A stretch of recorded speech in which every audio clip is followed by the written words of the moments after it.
Telegram download stuck problem easily fixed. Hello guys, welcome back to this new short tutorial. I'm gonna show you how to fix this problem easily and fast. First thing, open the settings and then go to the apps manager. Open the apps and now you have to wait a few seconds right here. Scroll all the way down until you find Telegram, click on it, click on force stop and then go down here to the notifications management. Make sure that all the notifications are enabled.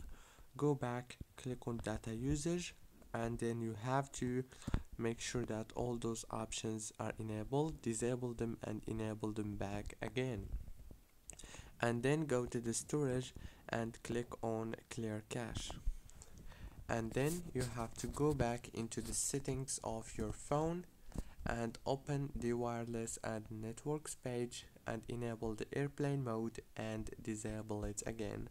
That's it guys, don't forget to like, subscribe.